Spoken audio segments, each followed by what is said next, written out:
So the LSO has almost the ideal characteristics: very intensive light, good signal, high density, low decay time. But unfortunately, it's expensive. It looks like this. Hard to manufacture.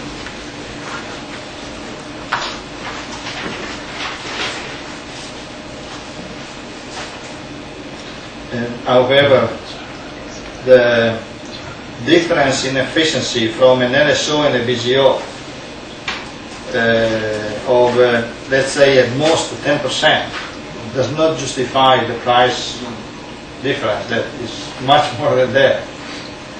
And at that point, you just buy more BGO and put more BGO. Or sodium iodide. So are you going to get square PMTs? No, I get the PMT. I try to make the best compromise between price and performance. And now these are very new PMT, new fabrication, and they are round. I know that one loses something. However, if you have a square PMT, you have a difference. TTS, that is the time for the photons to reach the corner or the side. Okay, so this is faster and more uniform because it's circular. Yeah. But even so, you do lose the interstitial space between the... you know, some kind of sheet of forward lucite between the crystal and the PMT will probably make it kind of a light. Light guide. Yeah. Yes, a light guide. Just to look like a cookie sheet with things picture.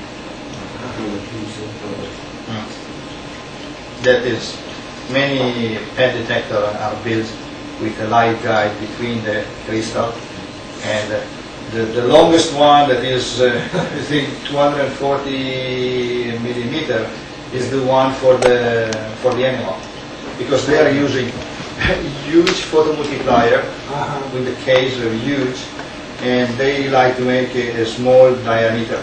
Yes. So you are obliged to go out in order to accommodate your photomultiplier. So there's a long And a lot of times you put some kind of optical grease to optically contact them.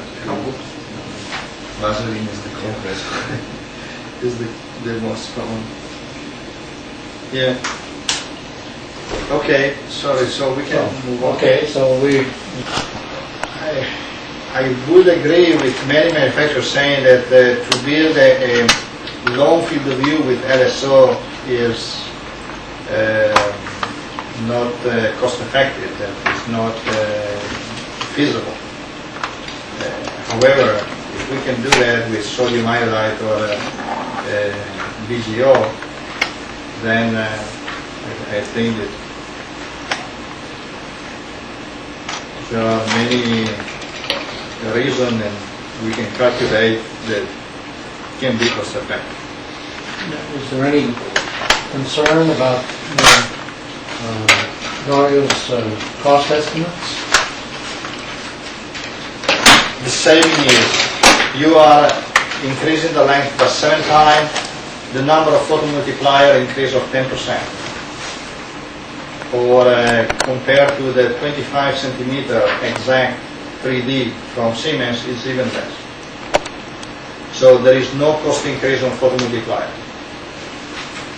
The increase on the crystal, if we don't take the LSO, we go with the cheap one, it will be more higher cost.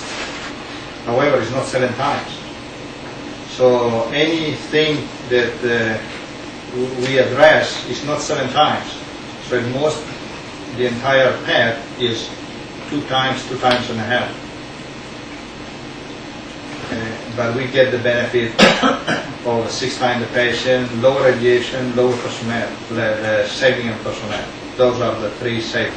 But what I think is, at the end, you will get slowly down to 400 or whatever is the lowest price of this examination. But the price is determined by the competition. It stays at 1700, then 1300, and the one who have a better pad that can scan more patients makes more money. And that is the reality. Realistically, is the way one. And also, like you is said, the the thing. reimbursement doesn't stay the same every year. So what Yeah. happens is the reimbursement will take maybe, say, 1,700 this year, but next year, it may be 1,200, because there's more pet centers everywhere. Now, everybody is talking to everybody, and the insurance company has more to choose from. So they would say, well, you're paying less for this time. And they would go to the cheapest vendor. Yes. That's the problem. That's what tests all drop in price. Yeah. As most centers product. However, if we don't improve the machine, we will never get to $400. And instead, if we keep improving and scanning more patient with the better image, and That would drive, this is going to that would drive. have a long-term effect because Yes.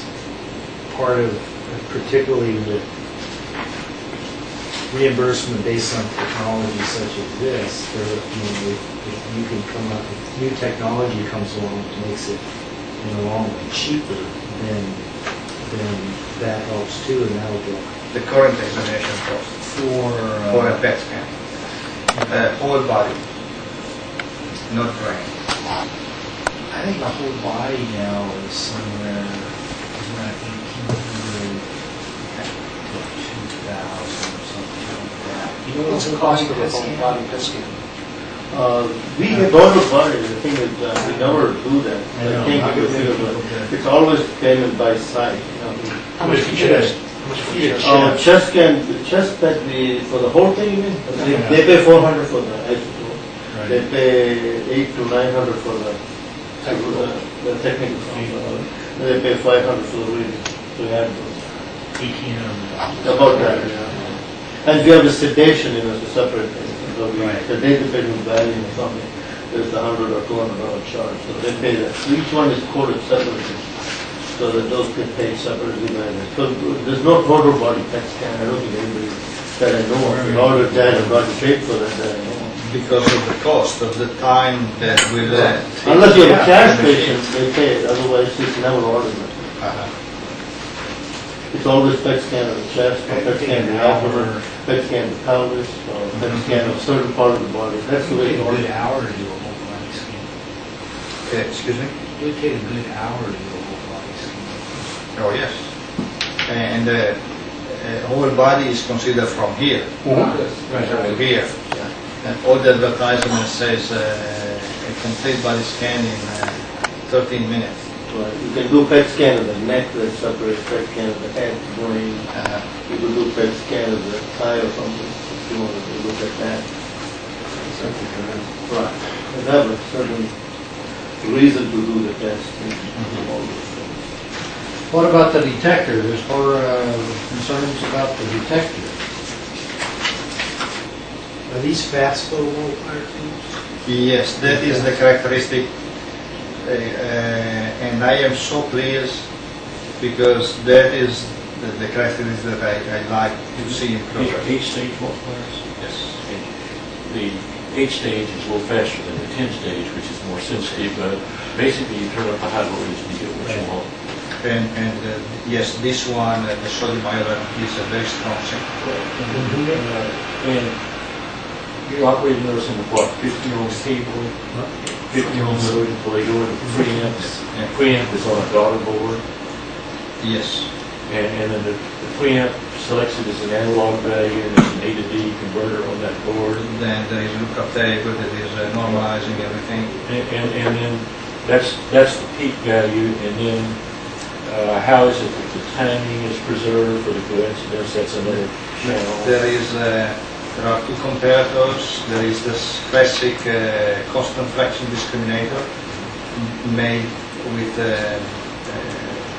off-the-shelf components and of device, fast comparators, and then in ECL, and then it's converted to LVDS, and it goes to a time-to-digital converter with a 500 picosecond resolution. Okay, so then you have something like a 25 megahertz clock.